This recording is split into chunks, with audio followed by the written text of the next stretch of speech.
I would like to thank you all for giving me such a wonderful opportunity to speak about such a great personality, Dr. B.R. Ambedkar. I would also like to appreciate the participants. Your words truly honored his legacy and reminded us his immense contribution to our society. I will start. In the chains he was bound, yet his soul flew free. Through the oceans of sorrow, he carved liberty. A pen as his sword, a mind sharp as steel, for the broken, for the bruised, he fought to heal. Respected judges, respected faculty members, dear students and my friends, a very good morning to all.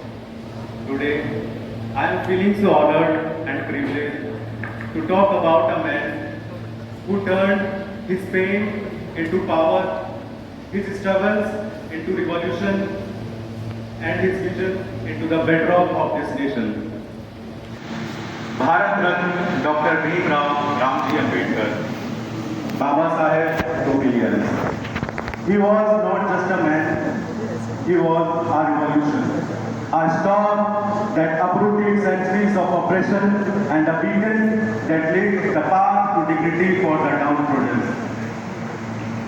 Born on 14th April 1891, in a time when untouchability and discrimination were widespread, Ambedkar faced hardships. Hardships that most of us can only imagine. Despite being brilliant as a student, he was denied even the most basic human rights. He was not allowed to drink water from the same pot as his peers. He was forced to sit outside the classroom away from the other students. Why? Because his mere touch considered as polluted. Living into a society fractured by caste, he endured humiliation and exclusion from his very first breath. But he never gave up. He refused. He refused to let those chains of discrimination define him. He turned his suffering into strength, his anguish into action, and became a voice of millions. Dr. Bhimrao Ambedkar became so knowledgeable that he was regarded as the most educated Indian of his time. He became so knowledgeable that he earned degrees from some of the most prestigious universities in the world. By the end of his academic journey, he earned a total of 32 degrees, including 2 doctorates. What an irony! A child who was once excluded from education just because of his caste, he grew up and earned degrees that most people can only dream of in a lifetime.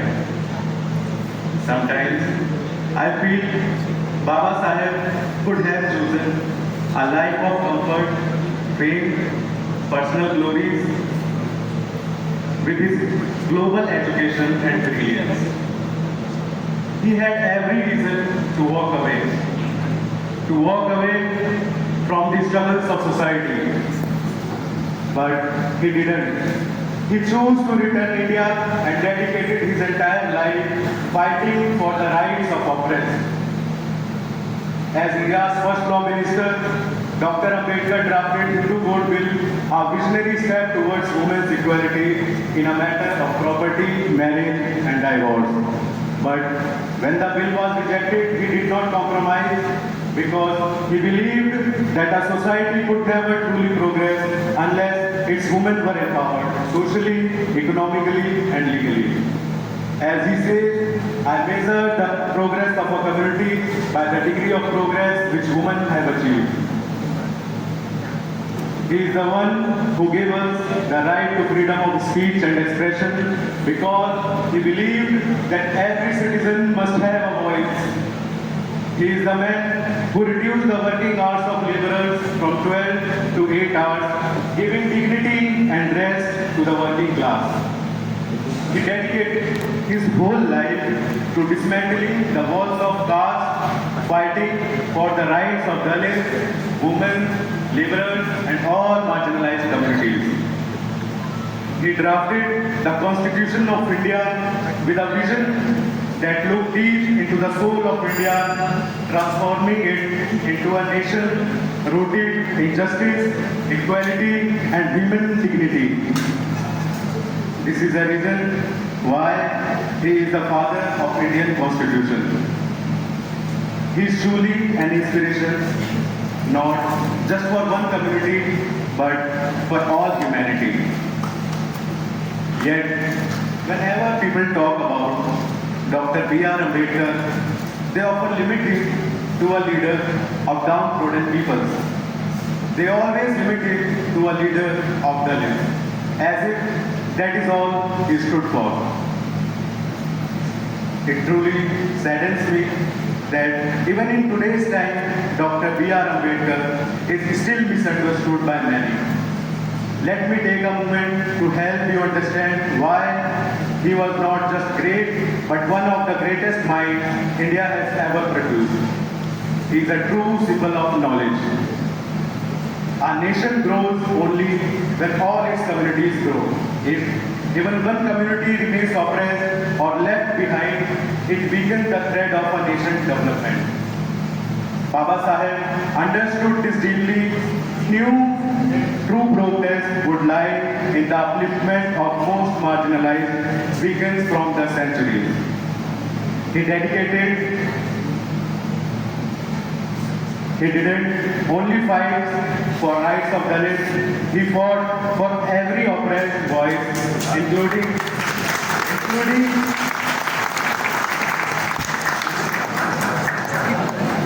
he didn't only fight for Dalits, he fought for every oppressed voice, including the other backward classes. He laid the foundation for justice, equality, and upliftment of all marginalized communities, believing no group should be left behind in the journey of nation's development. He was a true nationalist by heart, a true leader who believed that the strength of nation lies in the dignity of all its people. As he once said, we are Indians firstly and lastly, nothing in between. On this Ambedkar Jayanti, let's not just garland his statue or echo his name. Let's ask ourselves, are we living his ideals? Are we educating ourselves and others? Are we agitating against injustice and inequality? Are we organizing as a united society? Baba Saheb did not just give us rights, he gave us our responsibility. Our responsibility to make our motherland a better place to live. He did not just break the chains of injustice, he handed us the hammer to shatter every injustice we see. Jai Hind, Jai Bharat.